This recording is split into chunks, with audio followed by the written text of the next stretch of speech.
हाय, मैं हूँ पंकज मोंगा। आज हम गोल्ड से स्टार्ट करते हैं। गोल्ड क्योंकि पिछले काफ़ी दिनों से गोल्ड में जो एक तरह से कह सकते हैं कि तेज़ी आई हुई है, ऊपर काफ़ी चला गया।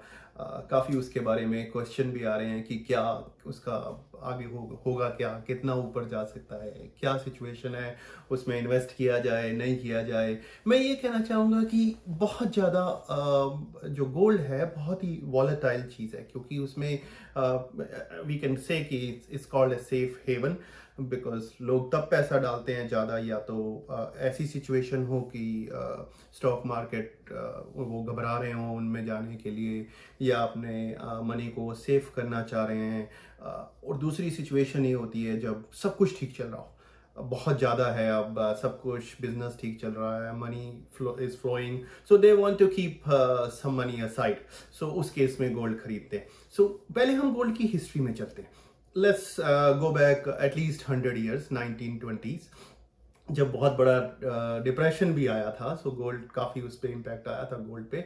सो 1920s में गोल्ड जो है लगभग $254 के करीब ट्रेड कर रहा था। मैं ये जितने भी अमाउंट बताऊंगा वो सारे यूएस डॉलर में।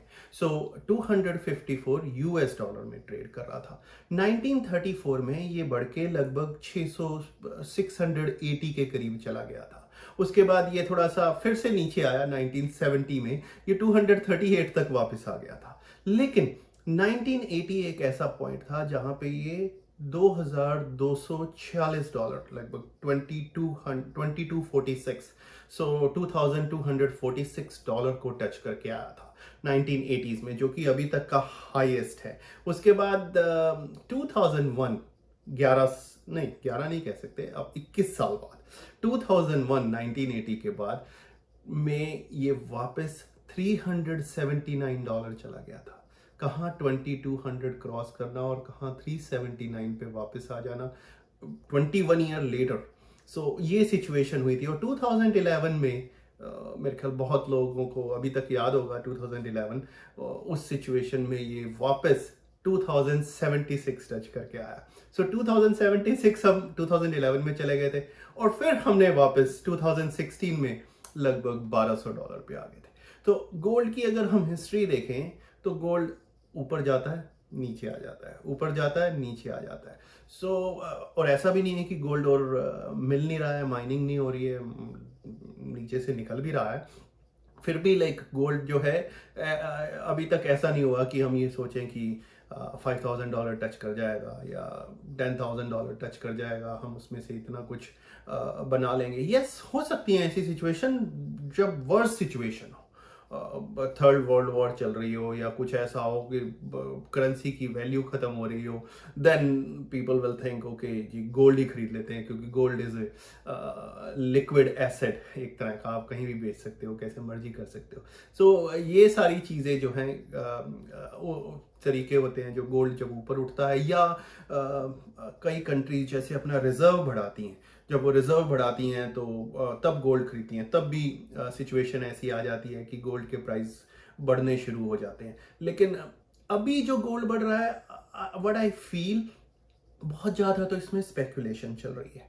दूसरी चीज़, जो स्टॉक मार्केट से अब पिछले, अगर आप क्वार्टर को देखें तो पूरा क्वार्टर जो था काफ़ी अच्छा गया, और लोगों ने स्टॉक मार्केट में जो भी लगाया था उन्होंने बनाया उसमें। सो अब जो लोग प्रॉफिट उठा रहे हैं एक बार शायद वो लिक्विड में रखना चाह रहे हैं, गोल्ड में रखना चाह रहे हैं, ताकि हर तरह के लोग होते हैं स्टॉक में। कुछ लोग होते हैं जो बेयर बन जाते हैं, कुछ लोग होते हैं जो बुल मार्केट में रहना चाहते हैं। अभी तक तो हम बुल मार्केट में बैठे हुए हैं, लेकिन इसमें कुछ इन्वेस्टर ऐसे भी हैं जो अब ये सोच रहे हैं कि मार्केट एक बार फिर से नीचे जाएगी, क्योंकि ये सीधी पिछला पूरा क्वार्टर ये लगभग 30%, 35% ऊपर आना इकट्ठा, इट्स अ बिग थिंग। क्योंकि 1998 के बाद ये ऐसा क्वार्टर आया था जिसमें मार्केट इतनी तेजी से ऊपर गई है। जब पैंडेमिक की वजह से जब नीचे गई थी, उसके बाद एक झटके से ऊपर आई है। मार्च में हम सब ने देखा था 35%, 40% नीचे गई थी, लेकिन उसके बाद अब ऑलमोस्ट हर मार्केट रिकवर कर चुकी है।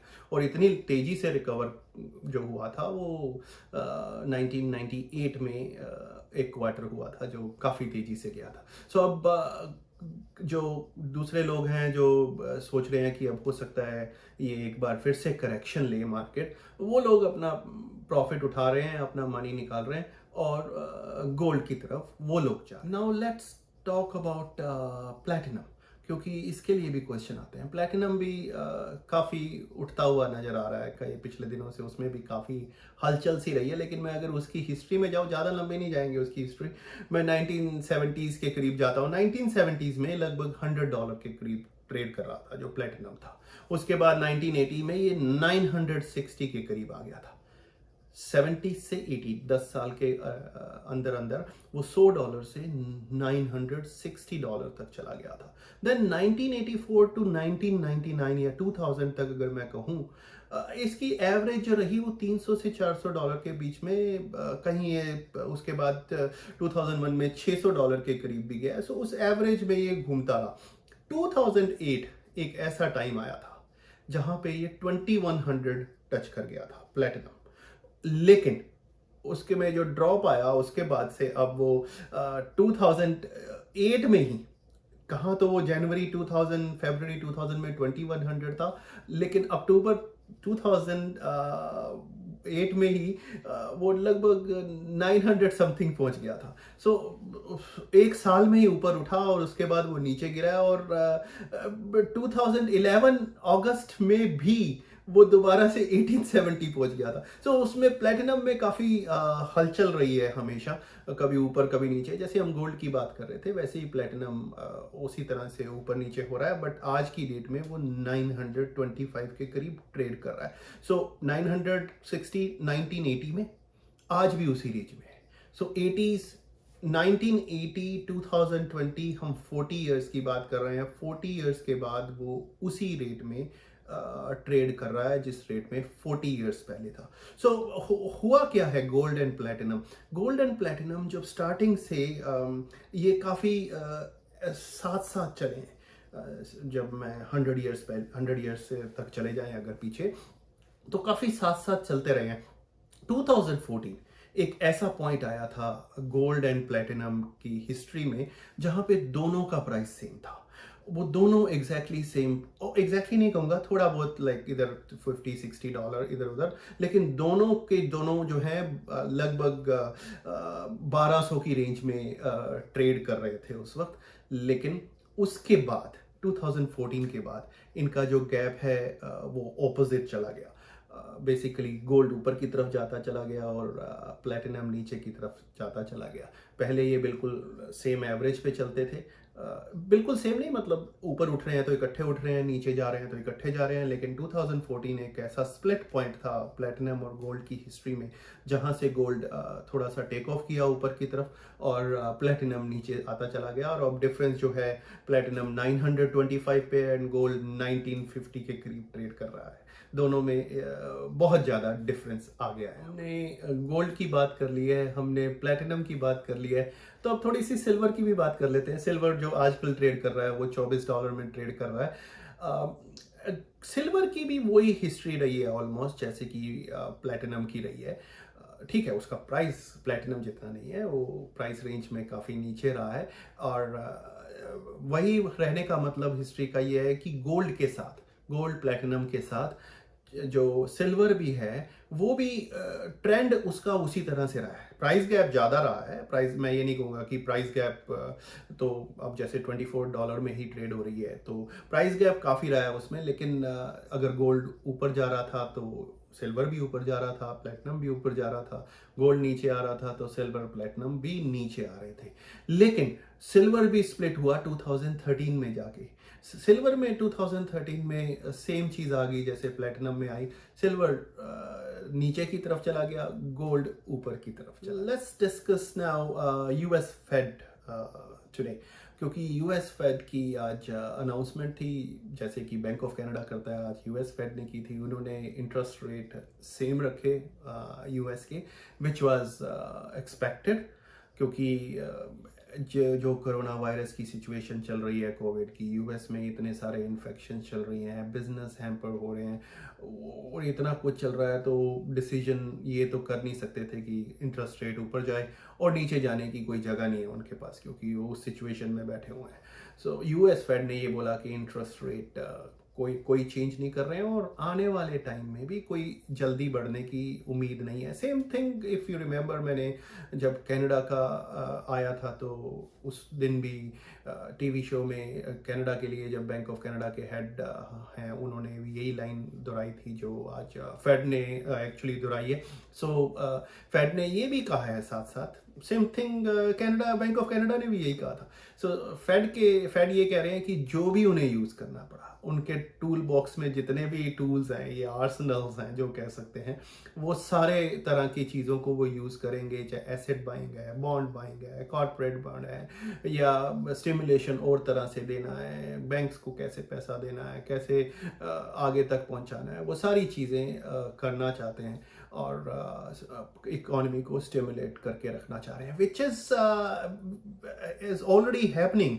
अगर आप मार्च के बाद देखें, जो मैं पहले मार्केट की बात कर रहा था कि मार्केट भी कैसे सीधी ऊपर गई हैं, जो 1998 के बाद ऐसी सिचुएशन आई है कि मार्केट ऊपर गई हैं। सो वो उस पे फेड का बहुत बड़ा हाथ है क्योंकि इस स्टिमुलेशन का बहुत बड़ा हाथ है।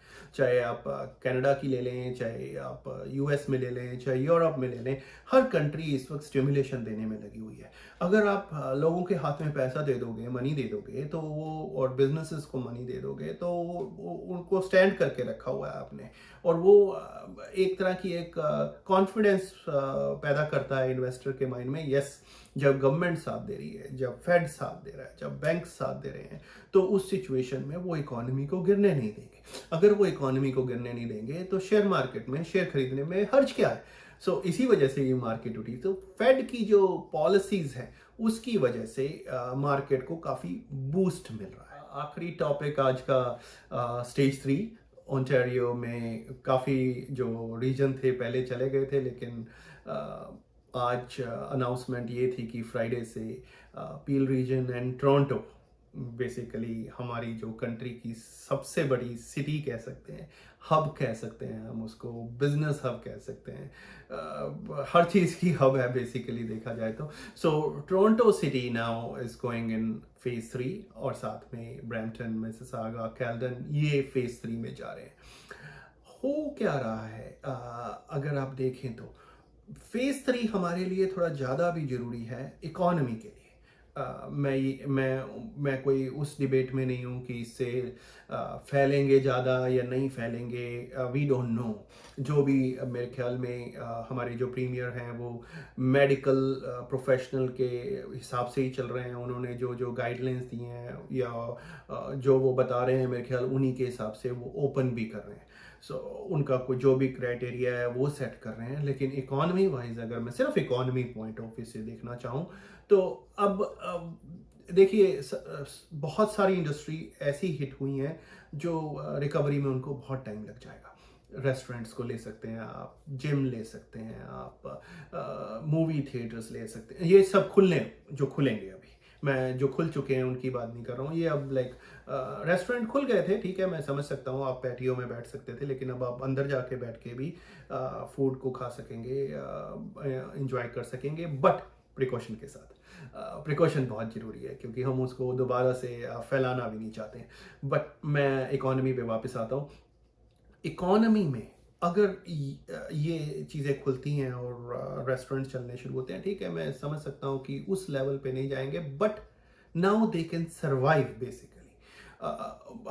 उनके लिए सर्वाइवलशिप जरूरी है। ये मुझे पता है कि उनको उस सिचुएशन में आते आते, जिस सिचुएशन में वो मार्च से पहले थे, आते आते अभी 1 साल और लग जाएगा। 1 साल अभी उनके लिए है, बट अगर वो इतना कमा पाएँ कि उनका रेंट पूरा हो रहा हो या उनके थोड़े बहुत खर्चे पूरे हो रहे हों, वो एम्प्लॉय कर पाएँ, एम्प्लॉयमेंट पे लोग आ जाएं, अभी तक जो सब हम दे रहे हैं, जो हमारी गवर्नमेंट दे रही है, वो उससे बाहर आ जाएं, बिजनेसेस उनको सैलरी देना शुरू करें। आई कैन अंडरस्टैंड कि उनमें से उतने लोग वापस नहीं जा पाएंगे। चाहे मैं एग्जांपल ले सकता हूँ, इतनी एम्प्लॉयमेंट जो गई है उतनी वापस नहीं आएगी। एक छोटा सा एग्जांपल दे देता हूँ, एक रेस्टोरेंट पे ही बात कर रहे हैं तो रेस्टोरेंट का एग्जांपल दे देता हूँ। पहले क्या होता था, जब आप एक रेस्टोरेंट में जाते थे तो चाहे टेबल पास पास लगे हुए हो, भरा हुआ था, जैसे आप भरे हुए रेस्टोरेंट में जा रहे हैं, आप बाहर वेटिंग पे खड़े हुए हैं, जैसे ही कोई उठा, जिसने खाना खाया, बिल पे किया, उसके बाद उस पर सिर्फ कपड़ा मारा और दूसरे को बिठा दिया, क्लीन कर दिया टेबल को, गीले कपड़े से बिठा दिया। वो बाहर लाइन लगी हुई है, अभी उनको भी अंदर लेना है, बिजनेस चल रहा है। अब क्या होगा? नहीं, ऐसा नहीं हो सकता। रिजर्वेशंस होंगी मोस्टली, तो मेरे ख्याल आई डोंट थिंक सो कि कोई भी रेस्टोरेंट ये चाहेगा कि बाहर लाइन लगी हो, क्योंकि उनके लिए भी प्रॉब्लम है, डिस्टेंस किस तरह से रख पाएंगे। मोस्टली ये चाहेंगे कि आप रिजर्वेशन करके जाएं। अगर आप रिजर्वेशन करके नहीं भी जा रहे हैं तो आपका वेटिंग पीरियड ज़्यादा होगा, क्योंकि लेट्स से कि आप खा रहे थे पहले खाना, मैं बाहर खड़ा हूँ, लाइन में खड़ा हूँ। सो आप जब उठेंगे बिल पे करके, तो अब उसको पूरी जगह को सैनिटाइज करना है उनको। टेबल को सैनिटाइज किया जाएगा, चेयर्स को सैनिटाइज किया जाएगा अच्छी तरह से। जो काम पहले 2 मिनट या 3 मिनट का होता था, उस पर वो एटलीस्ट 7-8 मिनट, 10 मिनट लगाए जाएंगे। उतनी देर का तो वो काम हो गया। और दूसरी चीज़ है कि आपकी टेबल 6 फीट अपार्ट तो होनी चाहिए, या उसके अगर नहीं हो पा रही है उस तरह की चीज़, तो ग्लास और बीच में पार्टीशन करके, ताकि ड्रॉपलेट्स इधर उधर ना जा पाए, या बात कर रहे हैं तो इधर। सो ये सारी चीज़ें रेस्टोरेंट को करनी पड़ेंगी। सो अगर उनके पास उतने लोग नहीं आ पा रहे हैं तो उनको उतने एम्प्लॉयज़ भी नहीं चाहिए, उतने वेटर्स भी नहीं चाहिए। कम आ रहे हैं तो उसी हिसाब से वो एम्प्लॉय करेंगे। सो अगर उनका बिजनेस लेट्स से 50% रह गया है, तो 50% एम्प्लॉयमेंट होगी। 50% को एम्प्लॉयमेंट तो नहीं देंगे वो लोग, क्योंकि फालतू थोड़ी रखेंगे। इस सिचुएशन में पूरी तरह से लोग वापस नहीं जा पाएंगे। बहुत लोग होंगे जो जॉब लूज करेंगे। ठीक है, रेस्टोरेंट इंडस्ट्री ज़्यादा हिट हुई है, या मूवी हॉल को अगर मैं उसमें डाल लूँ, पहली बात तो यह है कि मूवी हॉल में डिस्टेंस उनको रखना पड़ेगा, सीट्स खाली रखनी पड़ेंगी जो भी चाहिए। जहाँ जिस हॉल में 200 पीपल बैठ सकते थे, अब उस हॉल में वो 50 ही बैठाएंगे। सो उनकी उतनी इनकम तो नहीं हुई, उतनी टिकट्स तो नहीं बिकी हैं। दूसरी चीज़ ये है कि वो 50 भी पता नहीं जाएंगे कि नहीं जाएंगे, क्योंकि अभी नई मूवीज़ रिलीज़ नहीं हो रही है। जब मूवीज़ रिलीज़ नहीं हो रही हैं तो हम देखने क्या जाएंगे? पुरानी मूवीज़ तो देखने नहीं जाएंगे।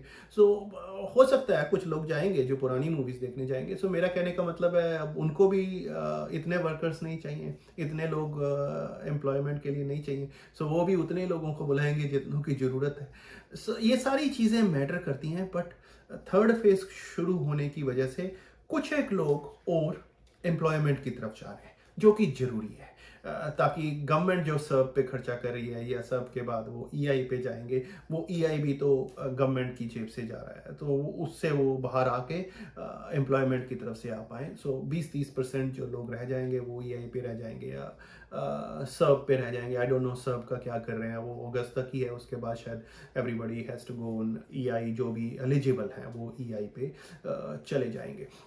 सो ये था मेरा आज का छोटा सा स्नैपशॉट इकोनॉमी पे।